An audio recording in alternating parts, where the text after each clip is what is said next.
Hello, welcome to Network. My name is Pumela Zondi with your technology and social media news. It's SABC Network on Facebook, Twitter, and Instagram. News Network at sabc.co.za on email. Today I'm in Howick, one of the towns that was looted and a lot of businesses torched in 2021 in July. It's been exactly 1 year since that happened. One of the businesses is actually behind me, and you can see that it still hasn't been properly fixed since that incident a year ago. This week, our Twitter poll is asking you if you think South Africa has the expertise to spot and stop conversations on social media as they are galvanizing people to do this. As we've heard, that a lot of it was organized on social media. Results of that are coming up later in the program. Firstly, here's what's coming up in this program. We find out about what's happening in the gaming industry in South Africa as we're hearing about a lot of growth that's happening in the space. We also have details on how funding is happening in the startup space. And in our conversation, we chat about car technology. Research done by Newzoo and Carryfirst says that South Africa's gaming industry is set to grow immensely. It already is the largest gaming industry in the whole of the African continent. Let's find out about the rise of this industry. In a space of about 6 years, the number of gamers in Africa more than doubled. That's according to a study by Newzoo and Carryfirst. The continent now has an estimated 186 million people playing video games. It's up from 77 million in 2015. Japi Mabuza, who's now won Red Bull Hits the Streets twice, says he had very little exposure to gaming when he was growing up in the township of Alexandra, outside Johannesburg. I actually think that people from Ekasi, or generally was to be more drawn into this, because how I started as a kid, like I was 6 and my dad came and he just took me to the local arcade scene, but then he didn't take me to play Street Fighter. He took me to play Snow Bros. Street Fighter was next to it, so like the following day I went there by myself and I found Street Fighter there, and I always wanted to try the game, but I was too afraid of people beating me, so I'd always used to go there when there's nobody there and start practicing by myself. And then once I got good enough and got confident, now I started like having this hunger of playing people. So I started challenging anybody, even if I'd lose, but I'd still challenge people. According to Newzoo and Carryfirst research, South Africa has the biggest number of gamers by far in Africa. This has led to the country being important for those who produce gaming tech. Yeah, so for me, South Africa and Africa is obviously very important to us. We drive the business here in Africa.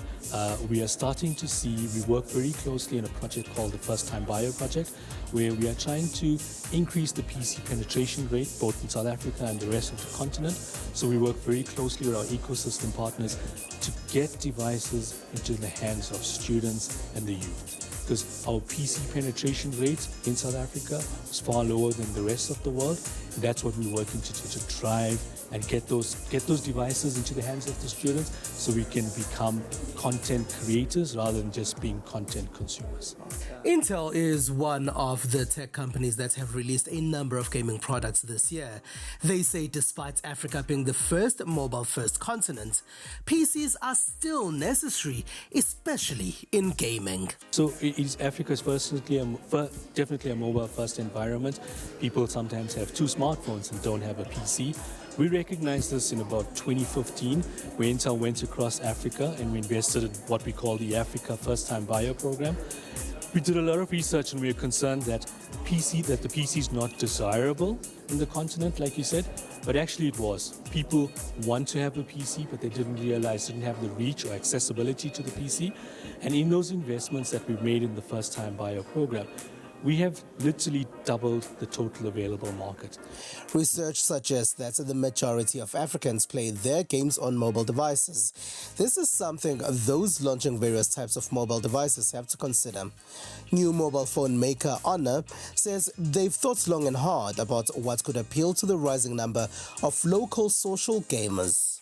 We want to provide the best function and configuration. At the same time, with Google system and with 5G. So this product fully match the requirement of high-end user. This is something Chinese rivals Oppo say they consider too.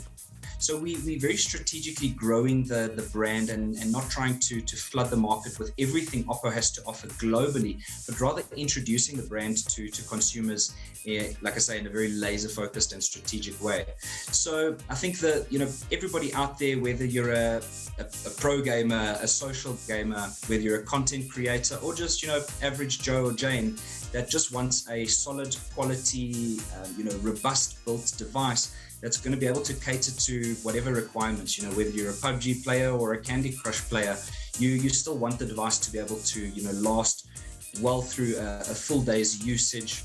In Africa, however, there are still issues with internet connectivity and the cost to play video games. I think the big problem comes to our infrastructure, because then, like for example, Alex doesn't have fiber. If I want to play the best connection, I always go to Goliath Gaming to play on their fiber. While millions are being spent by consumers on video games, local games creators are also developing content that will appeal to players here in Africa. As you know, we continue to find those tech companies that are making a difference and that are helping, especially with solutions that are needed in South Africa. Here's our Startup Corner. My name is Nitesh Kausio. I am the creator and founder of Receptor, a digital research platform. There's basically two problems that I found in the industry. One is a lot of people, when they go to buy from the shops, they get the receipt and most of them throw it away before they even, leave the exit of the store.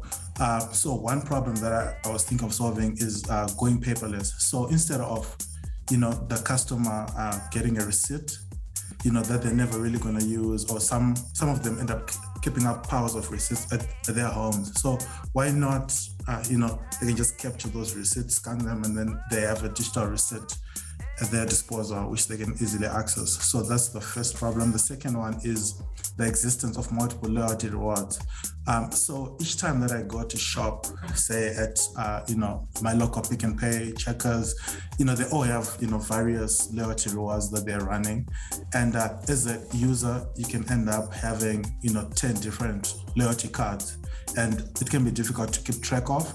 So, the idea behind this is, if, you're keeping track of, what customers are buying and stuff, you can easily build up, using technology, like what users buy, and you can build up a loyalty reward system from that data. The application is available for both iOS and Android. It is there on the App Store. If you just search Receptor, you'll be able to, it'll come up, with the tagline digital receipts. So basically you download the app and you sign up. It's a very quick sign up process. It just requires your email and password. You can also use social login, so you can sign in via your Apple or Google account, which makes it easier. That way, it then creates an account in the backend. And from there, you now have access to the app, so you can then click to capture a receipt. All you need is just a receipt or even a screenshot. If you have a screenshot on your phone, so there are two options. You can either, take a picture of the receipt, or you can, pick from a gallery. If you already have old receipts, perhaps, you can do that. So when you capture the receipt, it will then upload the receipt to the servers. And then, you will then have your digital copy of the receipt on your app. As it's been a year since what was called an insurrection that led to the widespread looting that we saw in July 2021, some of the businesses like the ones behind me in Howick have still not been fixed yet. Well, with that, let's find out about some of the funding that is helping startup companies and where some startups go for that funding. Maybe some funds can help structures like this as well. We launched in December 18th, 2019. We launched at an opportune time that should we had had funding, we would have been way further, But so the issues is, number one, we're manufacturing in China. So with their own lockdown, our production partner also had to go into lockdown. they never really survived the lockdown. So even after the lockdown was lifted in China, the business just collapsed. So we had to find another supplier. So, we needed a lot of money. I think if I remember correctly at the time, the projections were about 25 mil that we needed. But that was just not devices alone, but that was also building the team that was required. Customer services, after sales support, and one of the things that we actually wanted to do as well was to partner with your seaters, SETA, to do training for about 100 young people in townships on how to assemble and disassemble smartphones so that they can learn how to fix it. If you can break it apart and put it together, you can fix a phone, basically. Yeah, I think some of the key challenges that developers are finding is that if you really look at it, Asian countries, specifically China, have the ability to mass produce these devices at a much lower cost point, at a much higher quality rate than most other markets right now. And having to compete with a market like China and their capabilities is always going to be a huge challenge. Basically, this idea started in 2014. I was doing my second year in university. So basically, at the time, I wanted to create a computer itself. So basically, laptop, and then smartphones were just getting in the market. So I decided to just venture into creating a smartphone. We look at these high-end devices and the features that they offer, and we try to offer them in an affordable price of around 4,000, maximum 6,000 Rand. So that's what makes us different. We've signed distribution partnerships with MTN and also Telkom. Okay, so the new Shumi phone, which will come out in next month, will be 5G, 48 megapixel camera, 7,800 mAh battery life, which is 1.5 days or probably 2 days if you're using it just gradually, not playing games, not excessively. They're going to face significant headwinds. They're unknown brands, relatively quite small and niche versus the big giants. And having a look at it so far, I haven't even seen a price advantage versus the big brands. The prices that they sell their devices are still relatively lower spec than what a big brand can offer you at that same price point. But there is a space if you actually consider something really important, and that is that not relying on the commoditized version of a smartphone, but trying to build a brand around culture, a brand around national pride, and a brand built around the founder themselves. If they focus on that, then consumers are very likely to support these products and they can find a niche in the market. SABC Network on Facebook, Twitter and Instagram, we've shifted from Howick to the Greater Edendale Mall in Pietermaritzburg, which was also torched and looted a year ago. Work to repair it is currently underway. After the break, we'll move over to a conversation about car technology. Stay with us.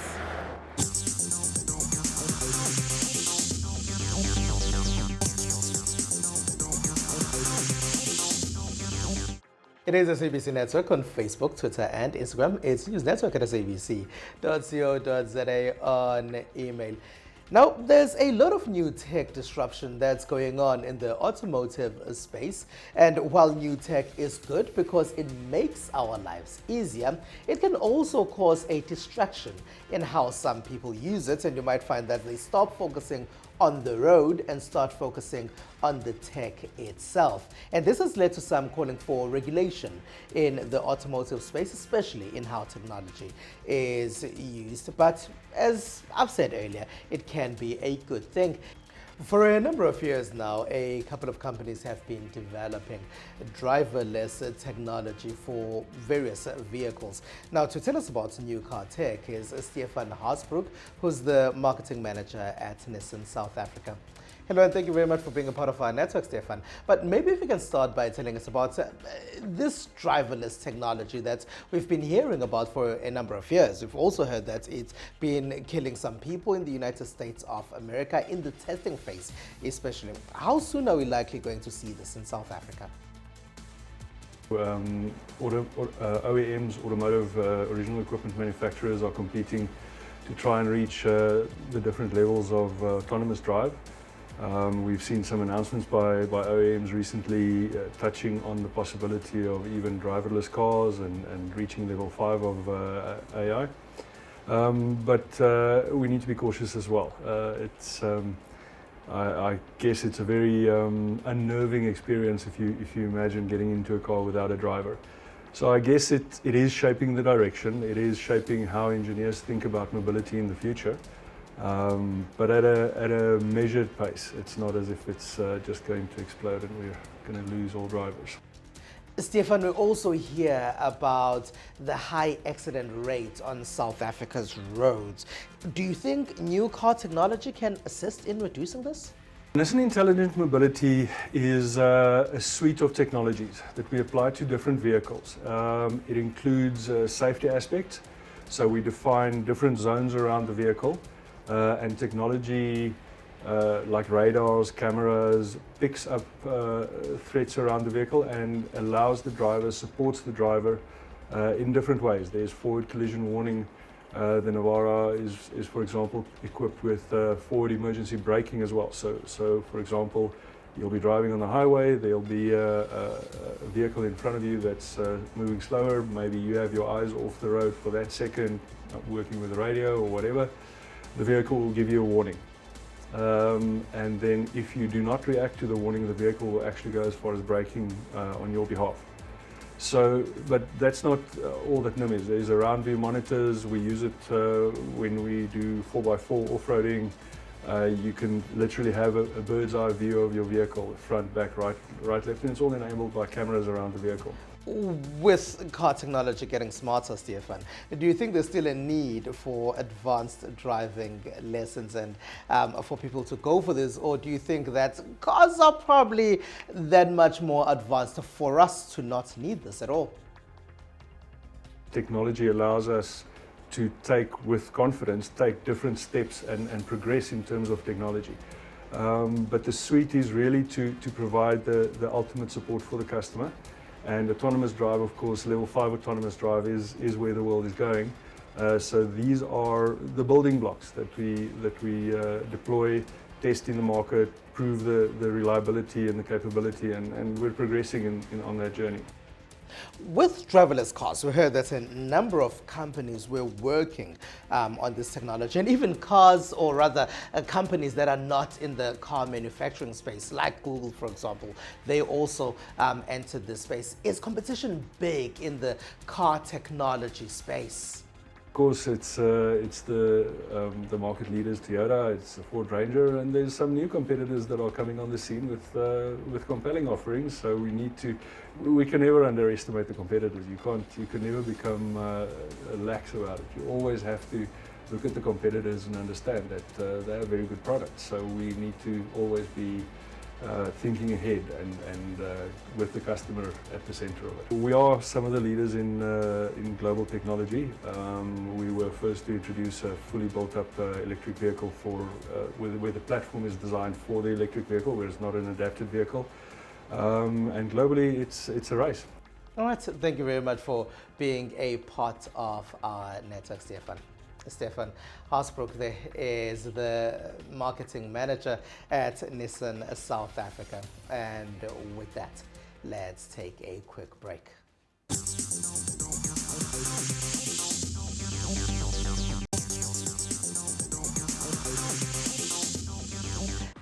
It's SABC Network on Facebook, Twitter, and Instagram.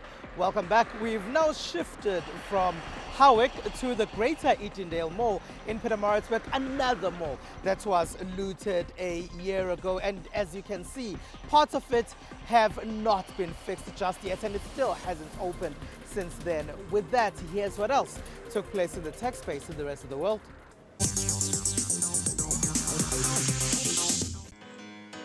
The technology behind so-called deepfake videos is helping boost the impact of a new generation of adverts for missing people. When displayed on a digital billboard, the new ads feature the missing person's picture moving from side to side and smiling, created using artificial intelligence. It was very disconcerting to see Leah looking at us and looking around.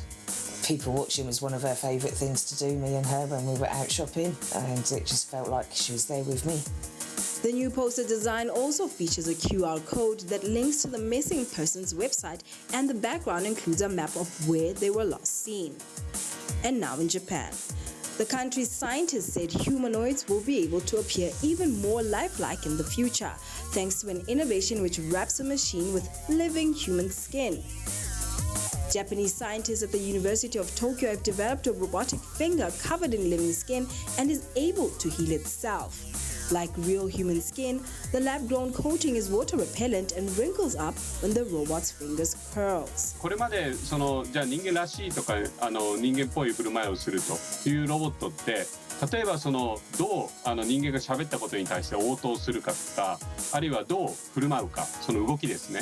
でそれから見た目外見がどのように人間っぽくなっているかっていうようないろんな視点で研究はされてるんですけれども今回はですねその外見をいかにその人間に近づけるかというようなところで一つの成果が出ているというふうに思っています。Takeuchi and his team hopes to add additional features to the skin, such as a nervous or vascular system, to further improve its function. If achieved, he believes the skin can be used in the future for multi-purposes such as transplantation, cosmetic and drug testing, or even as a covering for prosthetic limbs. And now in the UK. A self-powering mobile phone mast is being trialled in the UK to help bring better connectivity to rural and remote regions, so-called not spots.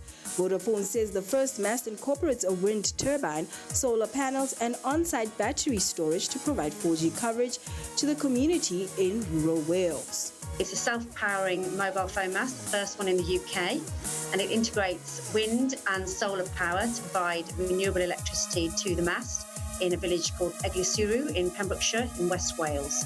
And this mast is part of our innovation around renewables, which means we can reduce our carbon emissions and also is supporting our ambition to connect difficult to connect rural areas of the UK. The trial of the self-powering mast will last 2 years with data gathered helping Vodafone optimize the technology and determine which sites are most suitable for the masts.